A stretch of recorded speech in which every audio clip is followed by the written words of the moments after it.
Hi guys, welcome back to my channel. This is Namrata Miryala and welcome to another cook with me video.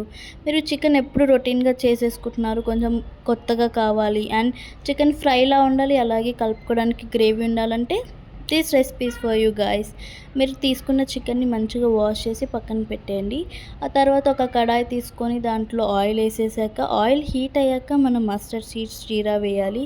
వేసాక onions వేయాలన్నమాట. Onions అనేది ఎక్కువే పడతాయి because మనకి ఆ thick gravy, thick consistency రావాలి కాబట్టి ఆనియన్స్ ఎక్కువ చాప్ చేసేసుకొని వేసేయండి.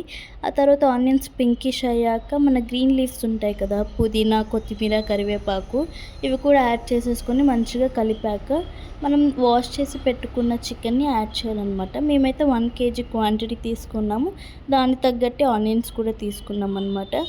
అది చికెన్ని మన ఆయిల్లో మంచిగా ఫ్రై అయ్యాక మన పసుపు, ఉప్పు, అలాగే జింజర్ గార్లిక్ పేస్ట్ యాడ్ చేయాలి. అండ్ జింజర్ గార్లిక్ పేస్ట్ అనేది ఫ్రెష్గా నూరుకుంటే చాలా టేస్ట్ అనేది ఎన్హాన్స్ అవుతుందన్నమాట.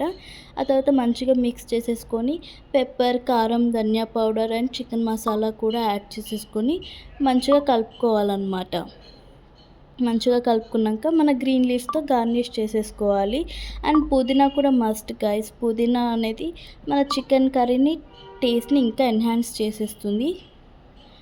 So this is the output guys. Try చేసి ఎలా ఉందో చెప్పండి. సబ్స్క్రైబ్.